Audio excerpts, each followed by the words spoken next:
Okay, so this is the famous Amityville house.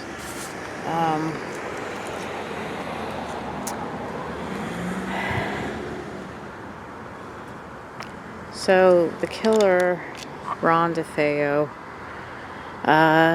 shot his entire family. And this was made famous because of the whole Lutz case. And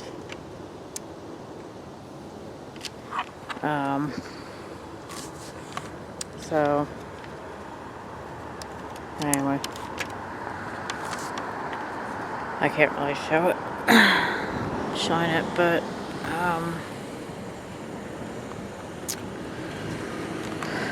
basically I'm not even supposed to be standing there.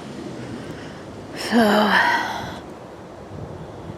as you can see, it looks kind of different. The address has been changed a little bit.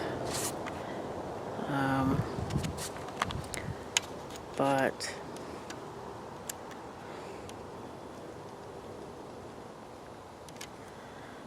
yeah, essentially that's it.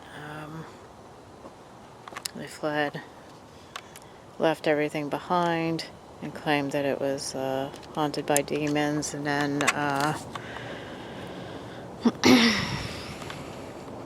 which, I mean, it is haunted because of what happened. But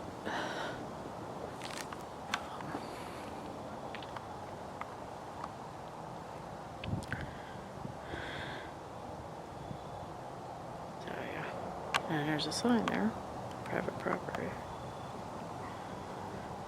So yeah, this is definitely it.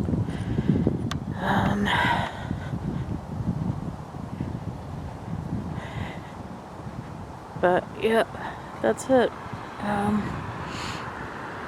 then Ed and Lorraine Warren got involved in it and investigated, and they made a big thing about it, and yeah, pretty interesting. I always wanted to see it. I recall there being multiple properties nearby and all that, but it's kind of built up around here. And as you can see, they got Halloween decoration. So, very cool. Let me see if I can get...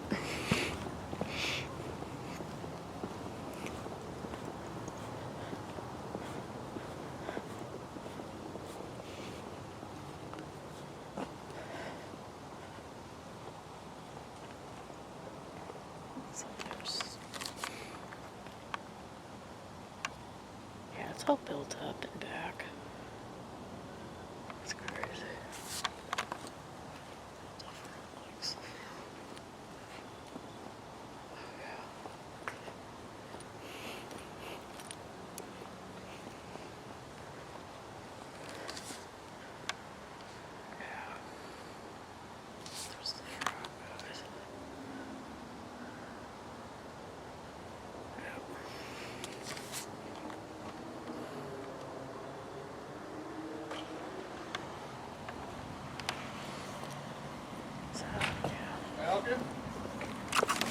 I was just taking pictures of the house here. Okay. Can you get off my driveway? Yes, I can do that. Absolutely. Yep.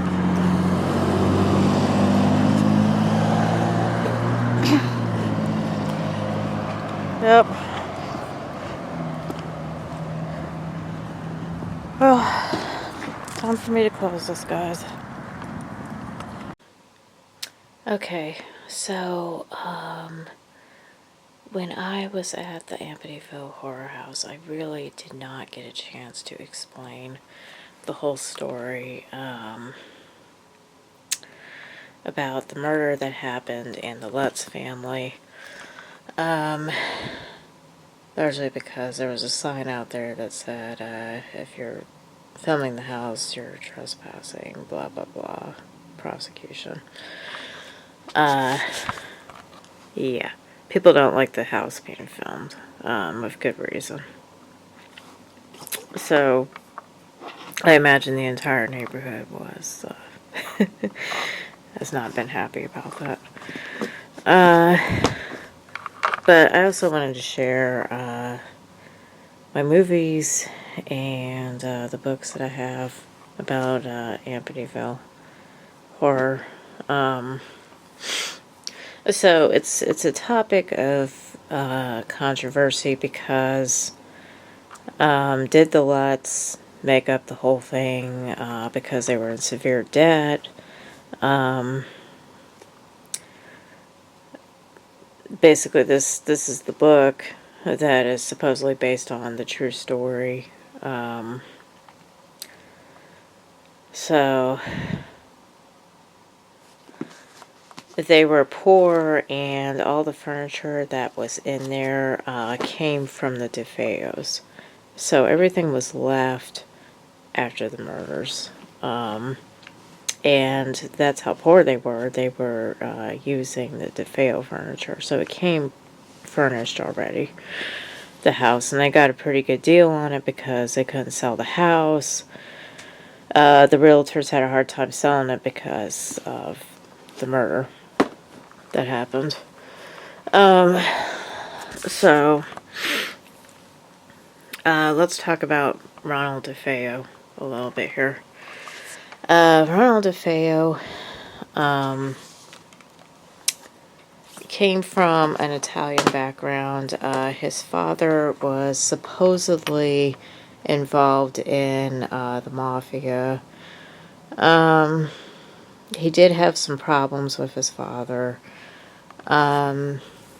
There is a little bit of controversy surrounding him and his older sister.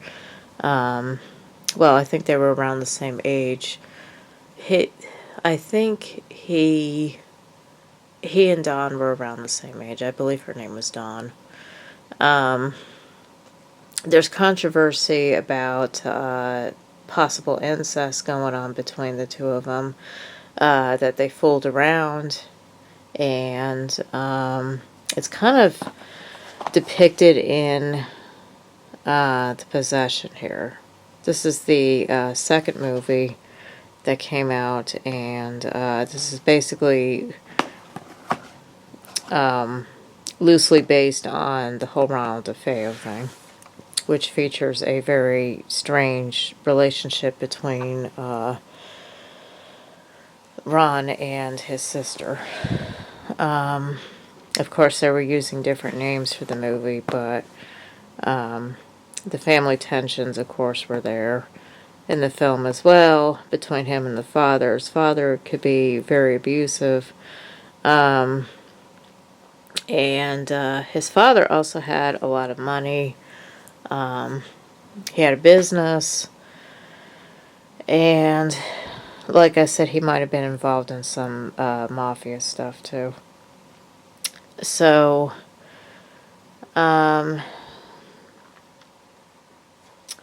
basically what happened was,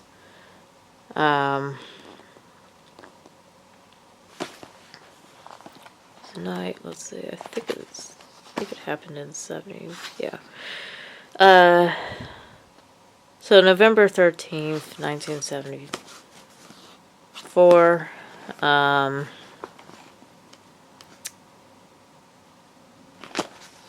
was a stormy, wet night. He was 22 years old, Ronald DeFeo at the time. And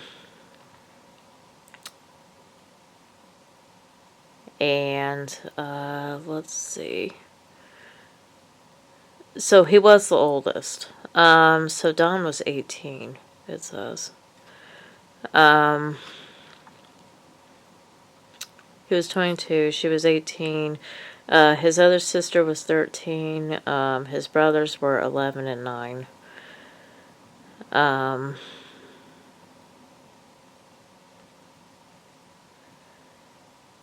And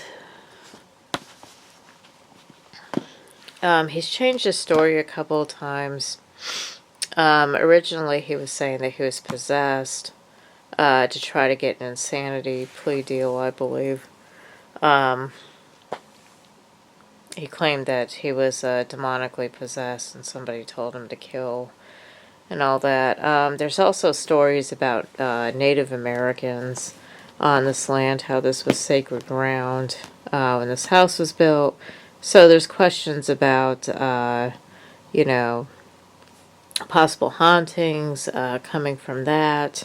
Not necessarily demonic in nature. But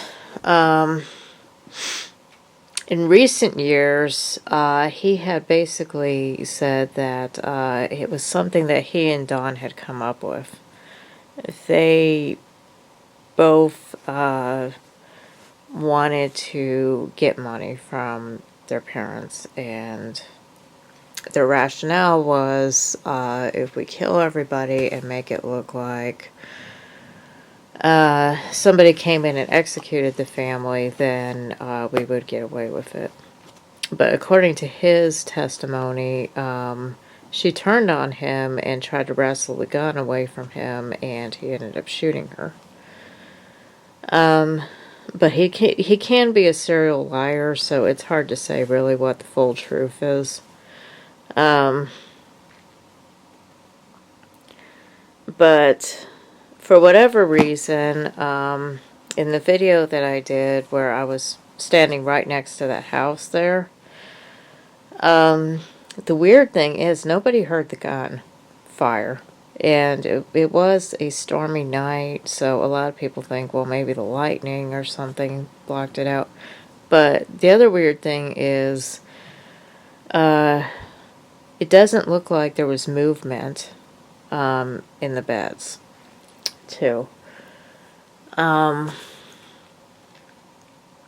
But there are, I believe there was recent evidence that showed that Dawn had, on her nightgown, she had traces of gunpowder, which means that she did fire a gun.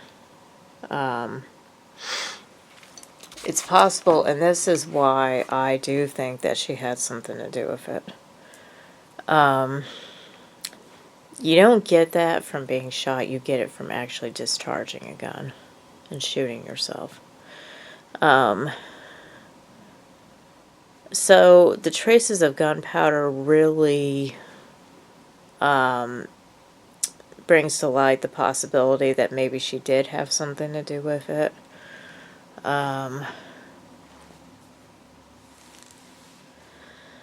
But the weird thing is, I mean, you're going around the house and you're shooting. Why did nobody get up out of bed?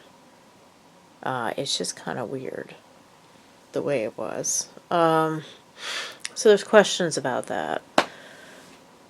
Why, after hearing, you know, firing and all that, why did none of the kids get out of bed, for example, and run around the house and all that? It just doesn't make any sense. So there's that too.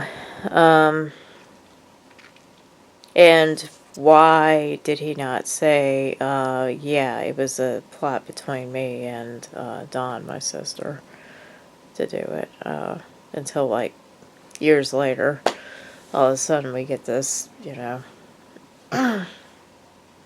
But I believe, and I'm just gonna say this, I believe she may have killed some people, and then I think he killed the parents. I think she killed the other siblings. That's just me. Because he has testified that somebody came into the room. I think he was on drugs at the time, and she came into the room. He said it sounded like a female voice, and she handed him the gun and told him to go kill.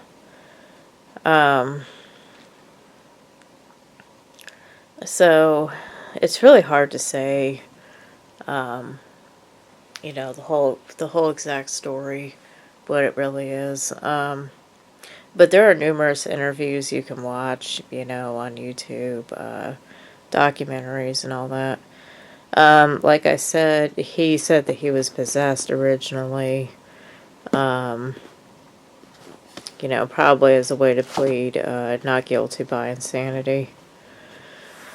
So, yeah, it's pretty interesting some of that stuff. But,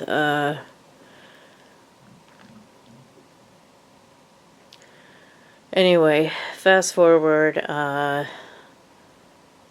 in December 1975, the Lutz family moved in.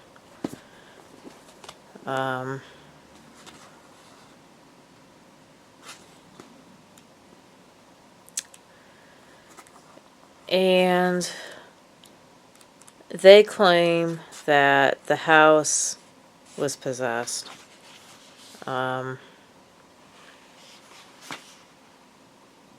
This is a pretty good book. Say what you will about it. There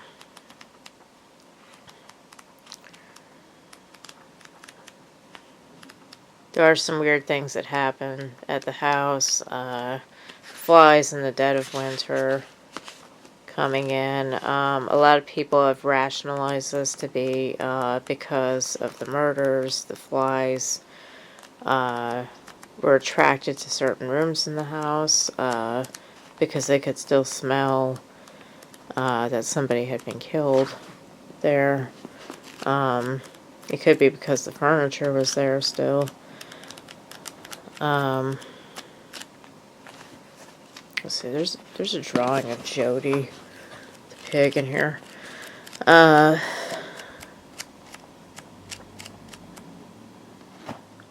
Their daughter, Missy, she goes by Amy in the movie. She also goes by Amy in this other novel here. But she claimed to encounter a demonic pig entity named Jody. And Jody is actually a male in the book, but in the movie, Jody's a female for some weird reason.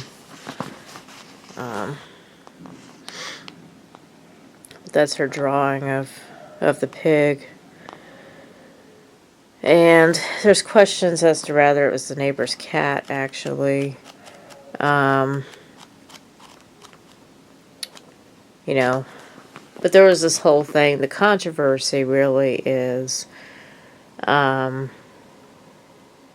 Anson has done horror novels before, and he had a tendency to write fiction, and the fact that they went to him in disgust, even writing a book with him, kind of makes their story less than credible. George Lutz believed that he could basically make money off of this. And immediately they decided to create this bestseller. And, you know, a lot of people now think it's bullshit, of course. And, you know, and then there was the whole thing with the Warrens going over there, the media circus that followed, where Ed and Lorraine Warren actually went to the house, and Lorraine Warren claimed that it was the closest she'd ever been to hell, and she never wants to go there again, and all that. And then there was the spirit of the DeFeo boy that was captured. You know, and some people have disproved that also over the years. But yeah, we got a pretty cool book here. And the Warrens actually appear in this one. Going by different names, of course. But this is the sequel to this.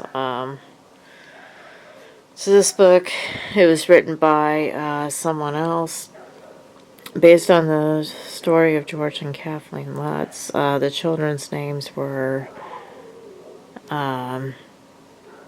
fictionalized and changed, of course, to protect their identity, probably. But their real names are actually in this book. So they kind of, after this book, they decided to contact other authors and basically continue a lot of the story. Supposedly the pig Jody continued to follow them. They ended up relocating to California. And she started encountering the spirit again. There was a lot of demonic stuff that was happening to them, despite the fact that they moved. But the logical explanation behind this, I think, is the fact that they owed so much money that they basically had to desert, and they were going to face foreclosure anyway. So that's just my take on it in many ways. But these are fun books to read. I mean, if you're into horror stuff, they're pretty fun. Of course, this is about DeFeo. And then there's another, this is by the same author as this one. It's kind of about people that moved to the house after the Lutz. Kind of a fictional thing about the house, how it continues and stuff. But people have been making money off of this for a while now, so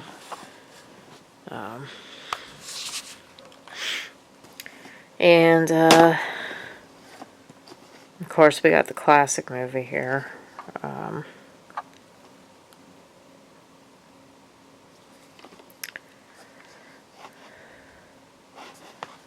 This one's based off of Ron DeFeo. This one, of course, is about the Lutz moving in and then fleeing. I did see the remake of this one. There were things that I liked about it, but there were things I didn't like about it. This obviously falls close to what this is. So this is more accurate, portrayal of their life. Whereas the remake added some things, including the dog dying. Jodie in the remake just looked like a girl. But this is the accurate one more.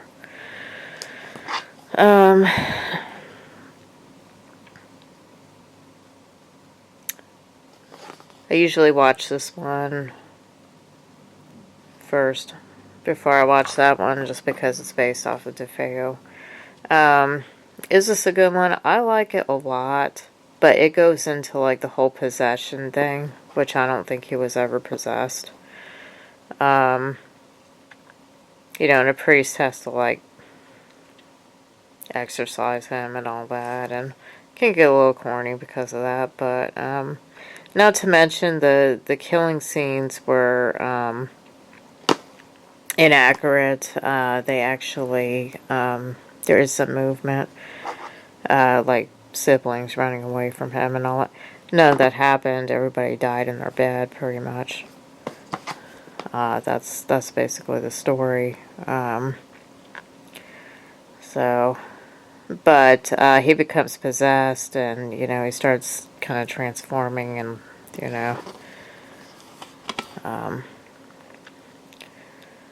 but it's a pretty good one.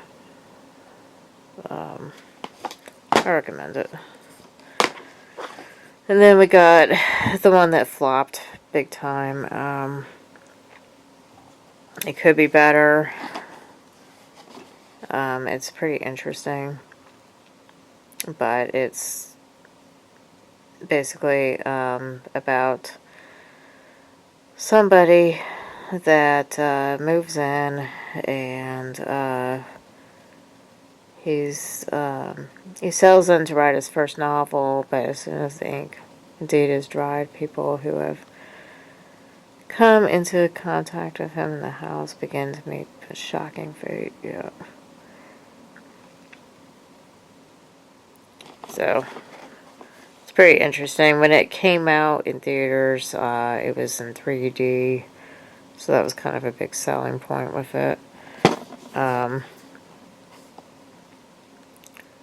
But of course, it's not really based on any true story. It's basically just a fictionalized horror movie using the house. But yeah, I think it was just one of those cash and grabs that came out in 1983. Just basically trying to capitalize on it. I mean, this came out in 1982, this one. This came out in 79. So, yeah. Of course, there's been numerous documentaries, you know. They were made for TV films about this movie, too. About this house and all that. And, so... But yeah, I've read, like, there was the Amityville Horror 3, too. I used to have it. I don't think I have it anymore because I haven't found it. But, I mean, it gets so ridiculous because Amy is a perpetual little girl in a lot of these novels. And it just seems like on the verge of just ridiculous at that point. There's even one novel where a Native American psychic was involved or something, too. And, I mean, at that point, they're really just, I mean, you can tell they're definitely making money off of it. But, yeah. Let me know in the comments section how you feel about the Amityville Horror story, and what are your thoughts on all of this, whether it's the murder or the supposed demonic haunting. I mean, what are your thoughts? And please hit like and subscribe. Thank you.